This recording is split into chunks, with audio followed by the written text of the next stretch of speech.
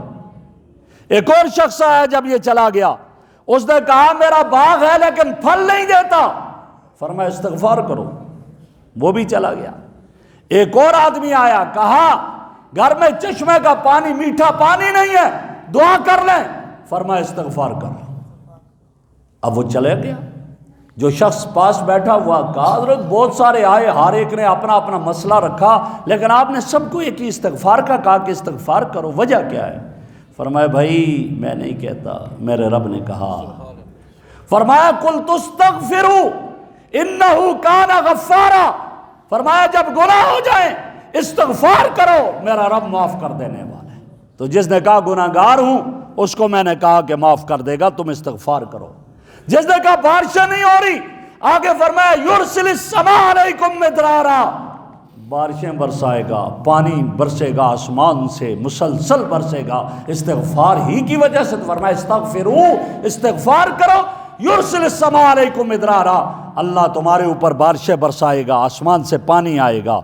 اور جس نے کہا تھا کہ میرے پاس مال نہیں ہے، غریب ہوں، کاروبار نہیں ہے، مقروض ہوں، فرمایا کہ آگے فرمایا وَيُمْدِدْكُمْ بِأَمْوَالٍ، مالوں کے ذریعے اللہ تمہاری مدد کرے گا، وَبَنِينَ، جس نے کہا بیٹے نہیں تو فرمایا بیٹے بھی تمہیں عطا کر دے گا، اللہ تمہیں مال بھی دے گا، بیٹے بھی دے گا۔ اور جس نے کہا باغات تو فرمایا وَيَجْعَلْ لَكُمْ جَنَّاتٍ، اللہ تمہارے لیے باغ بھی بنا دے گا، استغفار کر لو۔ اور جس نے کہا تھا میٹھا پانی نہیں ہے تو کہا وَيَجْعَلْ لَكُمْ أَنْهَارًا، اللہ تمہارے لیے نہریں بھی جاری کر دے گا۔ ایک استغفار میں یہ سب کچھ ہے۔ آج در در کی ٹھوکریں کھاتا پھرتا ہے، کبھی ایک کے پاس جاتا ہے، اولاد نہیں ہوتی، کچھ تعویذ دیجئے، بیٹا نہیں ہو رہا، اولاد نرینہ نہیں، تعویذ دیجئے، جی میرا کاروبار بند ہو گیا، بندش ہوگی، کسی نے کاروبار بند کر دیا، کوئی وظیفہ بتائیے، کوئی کر لیجئے گا، جی میرے گھر میں پریشانی ہے، مقروض ہوں، آ کر قرض خواہ روزانہ میرے گھر پر آ کر دستکیں دیتا ہے، کیا کروں؟ نا اللہ نے بتا دیا استغفار کرو، استغفار کرو گے یہ سارے مسئلے حل ہو جائیں گے۔ کاش کہ ہمارے حکمرانوں کو بھی یہ وصف مل جائے، لیکن انہیں نہیں ملتا۔ وہ استغفار کی طرف نہیں جاتے، وہ سود کی طرف جائیں گے، سودی قرضے لیں گے۔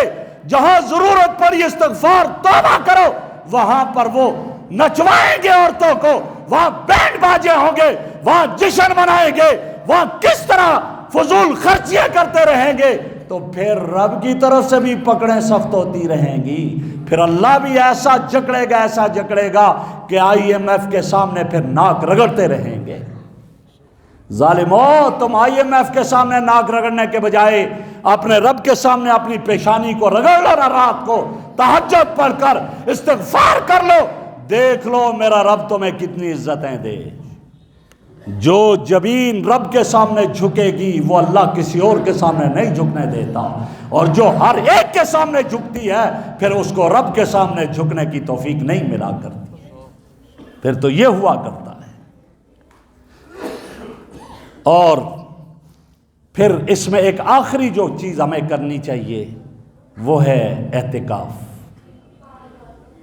لیلۃ القدر حاصل کرنے کے لیے راتوں کو جاگے گا، لیکن اعتکاف میں بیٹھا ہوا جس طرح لیلۃ القدر کو حاصل کر سکتا ہے کوئی ایسے نہیں کر سکتا۔ پوری رات عبادت نہیں کر سکتا کوئی، لیکن جو آدمی اعتکاف میں بیٹھا باوضو سو گیا، اس کا سونا بھی عبادت ہوگا۔ یہ جب سویا ہوا ہے، جب فرشتے آئیں گے اس کے ساتھ اس وقت بھی مصافحہ کریں گے، اس پر اس وقت بھی رحمتوں کی دعائیں کریں گے۔ کیوں؟ اللہ کے گھر میں بیٹھ گیا ہے، یہ اللہ کی ہاں عبادت میں ہے، اس کی پوری رات عبادت میں، سو بھی گیا تو عبادت میں ہے۔ اعتکاف پر یہ ملتا ہے۔ اعتکاف والے کے بارے میں میرے آقا نے فرمایا گناہوں سے محفوظ رہتا ہے، مسجد میں ہے، کہیں جوا کھیلنے نہیں جا سکتا، کہیں شراب پینے نہیں جا سکتا، کہیں اور کام کرنے گناہ کرنے نہیں جا سکتا، مسجد کے اندر ہے، محفوظ ہے، امن میں ہے۔ اور وہ نیک باز کام نے کیا جو یہ نہیں کر سکتا لیکن اس کو اس کا اجر مل رہا ہے، نہ کرنے کے باوجود اجر مل رہا ہے۔ نماز جنازہ باہر ہو رہی ہے، یہ اندر ہے، نہیں جا سکتا، نماز جنازہ نہیں پڑھی لیکن اس کو اجر مل رہا ہے۔ بیمار کی عادت کے لیے نہیں جا سکتا لیکن اس کو پھر بھی یہاں اجر ملے گا۔ یہ اعتکاف میں ہے، اس لیے آخری عشرے میں اعتکاف کا اہتمام ہو۔ مرد مسجدوں میں کریں اور عورتیں اپنے گھروں میں نماز کے لیے جگہ مختص کر لیں اور وہاں کریں، اور ضرورت کے بغیر وہاں سے نہ جائیں، اور یہ اس پر اللہ اجر عطا فرمائیں گے۔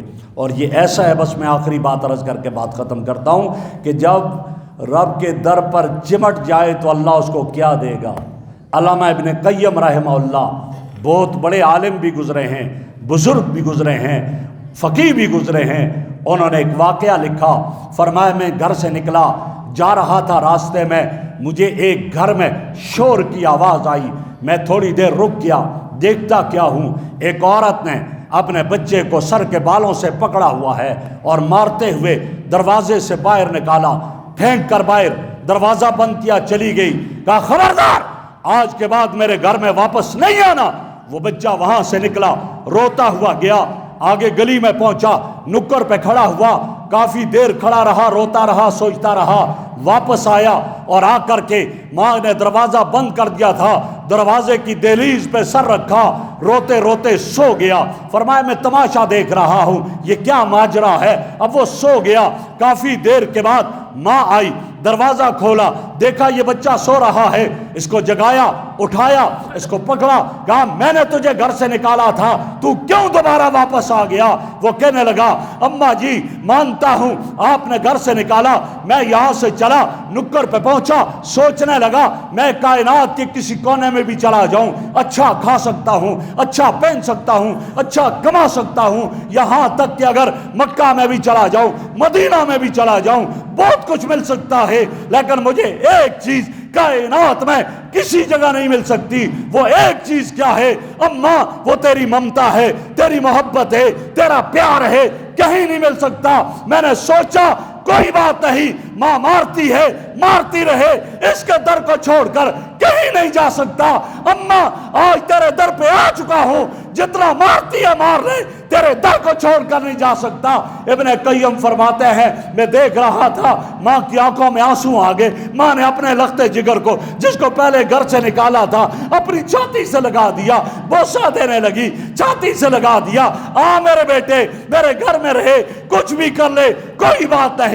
ابن قیم رحم اللہ فرماتے ہیں ایک ماں اس کی دہلیز پہ بیٹا چمٹ گیا، ناراض کر کے ماں کو چمٹ گیا، ماں کی گستاخی کر کے چمٹ گیا، ماں کا دل نرم ہو گیا، تو میرا رب ماں سے 99 درجہ زیادہ اللہ کی رحمت جوش مارتی ہے۔ یہ گناہوں میں ڈوبا ہوا شخص رب کی دہلیز پہ آ جائے گا، سر جھکا دے گا، کہہ دے گا اللہ تیرے سوا کہیں نہیں جا سکتا ہوں، یہی ہوں، تو معاف کر دے، نہیں کرتا پھر بھی مجھے معاف کر دے، بس اور کہیں نہیں جاؤں گا، تیرے در سے چمٹ گیا ہوں۔ فرمایا میرا رب کیوں نہیں معاف کرے گا اس کو؟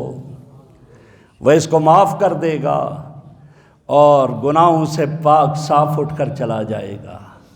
میرے بھائی، ماں کی ممتا محبت تو مشہور ہے، لیکن اللہ میرا 99 درجے زیادہ ماں سے زیادہ اپنی مخلوق سے محبت کرتا ہے۔ جب اپنی مخلوق سے محبت کرتا ہے تو پھر اس مخلوق کو میرا رب کبھی جہنم میں پھینکنا نہیں چاہتا، میرا رب اس کو کبھی تباہ کرنا نہیں چاہتا، لیکن یہ خود اپنی تباہی کرے تو پھر کیا ہے؟ اس نے تو دے دیے مواقع، تو آ لیلۃ القدر میں میرے سامنے، یہ پھر بھی گلی میں کھڑا ہے اور جو ہے وہ چڑی چھکا کھیل رہا ہے، یہ پھر بھی گلی میں کھڑا اور دوستوں سے گپیں لگا رہا ہے، تو قصور اس کا ہے۔ ایک بات مشہور ہے، بعضوں نے یہ حدیث نہیں ہے لیکن ایک واقعہ کی حد تک مشہور ہے، فرمایا کہ اللہ رب العزت نے ابراہیم علیہ السلام سے فرمایا میرے ابراہیم برتن بناؤ، مٹی کے برتن بنائے، بنانے کے بعد کچھ دیر کے بعد فرمایا ان کو توڑ دو، توڑے، ابراہیم کیا ہوا؟ اللہ دل بڑا ٹوٹا میرا، کیوں؟ محنت کر کے بنائے، اپنے ہاتھوں سے بنائے، پھر توڑ دیا، دل دکھ گیا۔ فرمایا میرے ابراہیم میں نے بھی تو انسان کو اپنے ہاتھ سے بنایا تھا، میں نے اپنے ہاتھ سے بنایا، پھر آگ میں سے ڈالوں، بتا میرا دل نہیں ٹوٹے گا، مجھے دکھ نہیں ہوگا، لیکن یہ خود اپنے اوپر ظلم کر لے تو پھر اس سے اور کیا اس کا حل ہے؟ اس لیے میرے بھائیوں، یہ مجھے اور آپ کو جو مواقع ملے ہیں ان کی قدر کریں، اور قدر کر کے آخری عشرے کم از کم اور نہ ہوا تو آخری عشرے کو تو خالی کر لیں، وہ اللہ کے نام پر کر لیں۔ جب آخری عشرہ ہم اللہ کے نام پر کر لیں گے، ہمارا رب ہمیں کبھی خالی دامن نہیں چھوڑے گا۔ اللہ رب العزت سے دعا ہے اللہ مجھے اور آپ کو عمل کی توفیق عطا فرمائے۔ وآخر دعوانا ان الحمد للہ۔